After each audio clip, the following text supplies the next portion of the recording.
South Delhi के अंबेडकर नगर इलाके से लापता हुए 32 साल के युवक योगेश की हत्या और उसके परिवार से 20 लाख रुपए की फिरौती काल की मामले को पुलिस ने सुलझा लिया है। इस मामले में शशांक नाम के युवक को गिरफ्तार किया है, जो न्यू अशोक नगर का यमुना पार का रहने वाला है। वह एमए की पढ़ाई कर चुका है। मृतक योगेश और आरोपी शशांक दोनों की मुलाकात जून में हुई थी। उसके बाद वह दोस्त बन गए थे। दोनों ही अच्छी जॉब की तलाश में थे। इसी को लेकर आपस में इनका मिलना जुलना होता था। हत्या की असली वजह क्या है, इसको लेकर अभी पुलिस टीम आरोपी से पूछताछ कर रही है। साउथ डीसीपी चंदन चौधरी ने इस पूरे मामले की जानकारी दी। देखिए हमारे संवाददाता शाहनवाज खान की यह खास रिपोर्ट। BBC 24/7 न्यूज, दक्षिणी दिल्ली।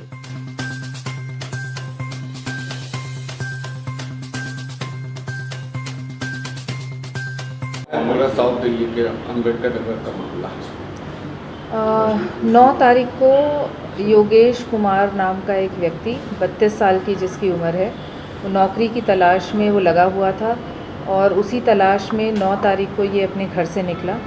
जब ये रात में वापस नहीं आया तो 10 तारीख को इसके पिताजी ने एक मिसिंग रिपोर्ट दर्ज कराई अंबेडकर नगर थाने में। 10 तारीख के बाद मिसिंग रिपोर्ट दर्ज हो गई। 14 तारीख की शाम को करीब 7:45 बजे इसके पिताजी को एक अननोन नंबर से एक रैंसम कॉल आई कि 20 लाख रुपए का इंतज़ाम कर लो, तुम्हारा बेटा योगेश हमारे पास है। तो इसने ये कहा 20 लाख तो मैं नहीं कर सकता हूँ, नेगोशिएट करके 15 लाख पे बात तय हुई। ये रैंसम कॉल आने के बाद इसने 15 तारीख को थाने में आकर के इसकी इंटीमेशन दी हमें। हमने 364A में किडनैपिंग फॉर रैंसम का जो सेक्शन होता है IPC का, उसके तहत मुकदमा दर्ज किया। 16 तारीख को दोबारा 7:30 बजे शाम को सेम नंबर से मिसिंग पर्सन के पिताजी को कॉल आई कि पैसे का अरेंजमेंट हो गया है या नहीं। इनकी ये बातचीत हुई थोड़ी बहुत और उसने ये कहा कि जल्दी करो और फ़ोन डिस्कनेक्ट कर दिया। जैसे ही हमने मिसिंग दर्ज की थी और मिसिंग के बाद ये FIR दर्ज की थी, उसके बाद ही टीम एक्टिवेट हो गई थी। हमने इस पे काम करना शुरू कर दिया था। हमें कुछ लीड्स मिली थी और जिस नंबर से फ़ोन आया उसको सर्वेलेंस करने के बाद हमें कुछ लीड्स मिली। उन लीड्स के आधार पे हमने काम करना शुरू किया। नंबर का ओरिजिन बिहार से आया था और कॉल नोएडा से हुई थी। तो टीम्स हमने एक बिहार के लिए डेडिकेट की और एक नोएडा के लिए डेडिकेट की। सब्सिक्वेंटली हम इस अलर्ट में भी थे कि अगर दोबारा से रैंसम कॉल आती है तो हम इसको किस तरीके से हैंडल करेंगे। 17 तारीख की शाम को 7:50 पे दोबारा रैंसम कॉल आई और उस दिन ये तय हुआ कि 20 तारीख को CP में पालिका बाज़ार में हम मिलेंगे, आप पैसा दीजिए और अपने बेटे को लेकर के जाइए। हमारी टीम भी थी विक्टिम के फादर के साथ और हमारी टीम सिविल में थी। हमने डिकॉय वहाँ पे प्लेस किया। काफ़ी देर तक टीम पालिका बाज़ार जो गेट नंबर निर्धारित किया था वहाँ पे स्टेशन रही। उसके बाद इसके फादर को एक और कॉल आती है कि यहाँ नहीं मिलूँगा, GIP मॉल पे गेट नंबर 2 पे आओ। टीम GIP मॉल पे पहुँचती है। गेट नंबर 2 के बाद सब्सिक्वेंटली 2-3 गेट्स और चेंज होते हैं। फिर मॉल के एंड में एक नाला है, कहा जाता है कि नाले पे बैग रखो और चले जाओ। फिर उससे ये कहा जाता है कि पहले तुम योगेश को सामने ले आओ, फिर उसके बाद हम आपको डिलीवर कर देंगे पैसा। लेकिन वो फ़ोन कट कर देता है। टीम वहाँ काफ़ी देर तक वेट करती है। कहीं से कोई सुराग नहीं आता है कि कोई आ रहा हो पैसा कलेक्ट करने के लिए या किसी प्रकार से कोई दोबारा कॉल हो। उसके बाद कोई भी कॉल नहीं आई। In the meantime backdrop में हमारी टीम इस पे काम कर रही थी। लड़का अपना फेसबुक, अपना व्हाट्सएप, ये सारा कुछ घर के कंप्यूटर पे इसका स्टोर था। तो हमने ये इलेक्ट्रॉनिक डिवाइसेस भी चेक करे। उसको चेक करने के दौरान हमें ये पता चला कि 9 तारीख को जिस दिन ये मिसिंग हुआ है, 9 तारीख को इसने एक इलेक्ट्रॉनिक पेमेंट की है पिज़्ज़ा ख़रीदने के लिए और इसने पिज़्ज़ा द्वारका में प्लाज़ा मॉल है, वेगास मॉल के बगल में, वहाँ से पिज़्ज़ा ख़रीदा है।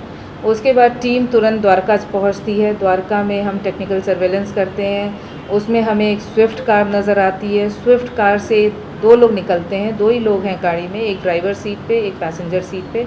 ड्राइवर सीट का बंदा काले कपड़ों में है, पैसेंजर सीट से उतरता है एक बंदा, अंदर गया, पिज़्ज़ा ख़रीदा और वापस आ गया। हमने जब फैमिली मेम्बर्स को ये वीडियो क्लिपिंग दिखाई, फैमिली मेम्बर्स ने आइडेंटिफाई किया कि ये उनका बेटा ही है, जो कि 9 तारीख से मिसिंग था। उसके बाद सब्सिक्वेंटली हमें एक और मेल हमारी नोटिस में आता है जिसमें इसके अकाउंट से कुछ पैसों का विड्रॉल हुआ। इसके पास 2 एटीएम कार्ड्स थे, एक एसबीआई का एटीएम कार्ड था जिसमें 2000 रुपये थे और दूसरा यूनियन बैंक का एटीएम कार्ड था जिसमें करीब 45,000 रुपये थे। और इन दोनों अकाउंट से करीब 27,000 रुपये विड्रॉ हुए हैं 12 तारीख को शाम को 7:30 से 8 बजे के बीच में विड्रॉल हुए हैं। और ये विड्रॉल नोएडा में हुए हैं। नोएडा में आईटी पार्क मॉल है, वहाँ कोटक महिंद्रा के एटीएम से ये पैसे विड्रॉ किए गए थे। इमीडिएटली हमारी टीम वहाँ भी पहुँचती है। वहाँ के टेक्निकल सर्वेलेंस से पता चलता है कि एक आदमी आया है, काले कपड़ों में है, हेलमेट लगा रखा है, फेस मफल्ड है और ये स्कूटी से आया है। इसने पैसे विड्रॉ किए हैं। एसबीआई बैंक से 2000 रुपये विड्रॉ करता है और 25,000 रुपये दूसरे वाले बैंक अकाउंट से, यूनियन बैंक के अकाउंट से विड्रॉ किया है इसने। लेकिन स्कूटी का कोई नंबर हमें नहीं मिला और जो गाड़ी थी स्विफ्ट गाड़ी जिससे कि ये मॉल गया था द्वारका में, उसका भी हमें कोई नंबर नहीं मिला। इनफैक्ट फॉरवर्ड ट्रेल हमें काफ़ी समय तक नहीं मिला इसमें। साइमल्टेनियसली हमारी टीम मोबाइल नंबर्स और इनके एनालिसिस पे लगी रही। उसके आधार पे हमने एक टीम बिहार में भेज दी थी। बिहार में भी हमने काफ़ी सारी इन्वेस्टिगेशन की। साइमल्टेनियसली एक टीम हमने टेक्निकल सर्वेलेंस पे द्वारका मॉल से बैकवर्ड ट्रेल्स स्टैब्लिश करने के लिए लगाई। गाड़ी में हमें एक स्पेसिफिक चीज़ हमने नोटिस किया कि एक बड़ा पर्टिकुलर सा सिंबल बना हुआ है, पेट्रोल टैंक जहाँ से पेट्रोल डाला जाता है उसके ऊपर पेट्रोल लिखा हुआ है ब्लैक कलर से। इसके अलावा हमारे पास कोई क्लू नहीं था।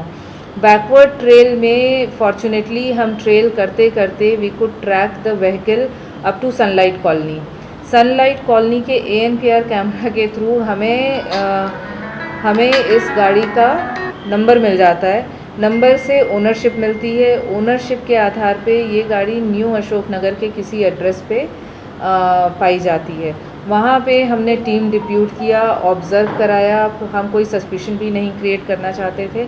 ऑब्जर्वेशन के बाद 1 तारीख को हमको पता चला गाड़ी की मूवमेंट दिखी उस एरिया में। इनफैक्ट हमारी टीम्स नोएडा में भी थी, मयूर विहार में भी थी और न्यू अशोक नगर में भी डिप्लॉय कर रखा था। न्यू अशोक नगर में इस गाड़ी को स्पॉट किया गया।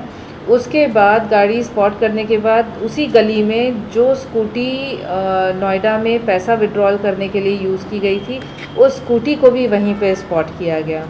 फिर पूछताछ के लिए हमने जो बंदा था जिसके नाम पे ये गाड़ी थी उसको हम थाने लेकर के आए।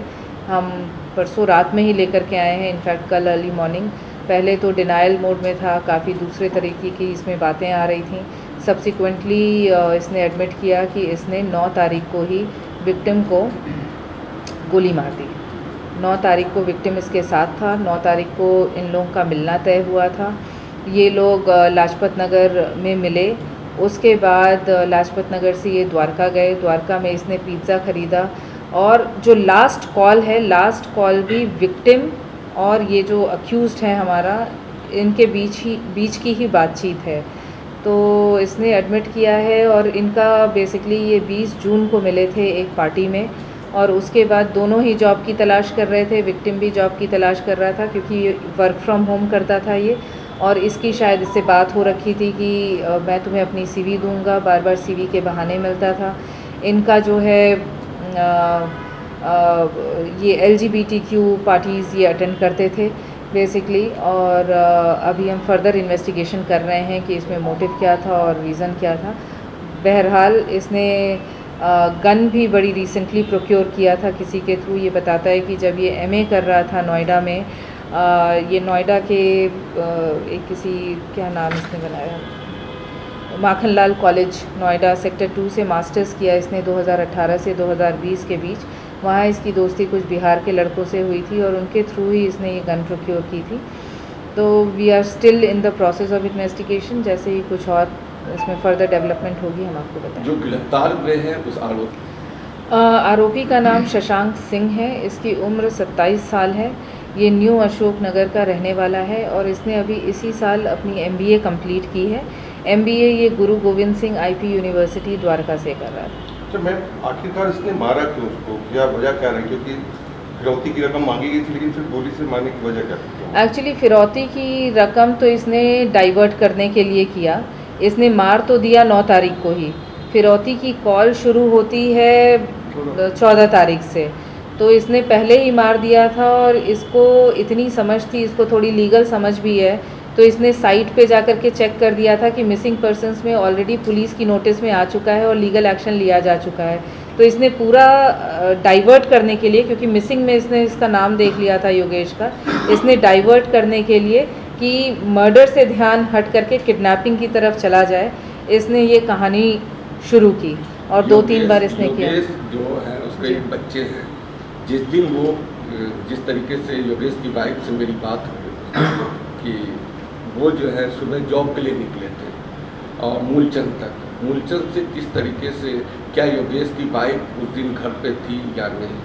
अभी हम इन्वेस्टिगेट कर रहे हैं। हालांकि ये गया था जॉब की तलाश में ही और ये कोरोबोरेट हो रहा है कि ये मूलचंद ही गया था। मूलचंद पे ही इसकी अक्यूज से मुलाकात हुई और उसके बाद मूलचंद से फिर ये लोग द्वारका की तरफ गए। और मूलचंद से पहले भी इनकी 2-3 बार मुलाकात हो चुकी है। मयूर विहार में मुलाकात हो चुकी है, नोएडा में ये मिल चुके हैं और नौकरी के पर्पज़ से ही मिल चुके हैं। बार बार योगेश ने इसको ये बोला कि मैं तुमको CV दे दूँगा, CV देने के बहाने ये मिले हैं। और ये भी रूल आउट नहीं किया जा सकता कि इनके कुछ सेक्सुअल रिलेशंस रहे हों, ये हम इस पॉइंट पे रूल आउट नहीं कर सकते हैं। We are exploring that angle as well. इस टीम में कौन कौन थे? जब रैंसम की बात चल रही थी तो फिर मारने का कारण कुछ पता चला कि मारा क्यों? अभी मैंने इसका जवाब दिया है कि मार तो इसने 9 तारीख को दिया था। रैंसम की कॉल इसने शुरू की है 14 तारीख से। इसने आइडेंटिफाई कर लिया था कि मिसिंग की रिपोर्ट पुलिस में दर्ज हो चुकी है। ध्यान डाइवर्ट करने के लिए इसने रैंसम का कॉल किया था। That has come so far in the investigation. It is still very early and we will further investigate और फर्दर क्वेश्चनिंग करेंगे अभी इसमें। मैम 9 जुलाई को अगर मार दिया गया था तो डेड बॉडी का क्या किया गया था? Dead body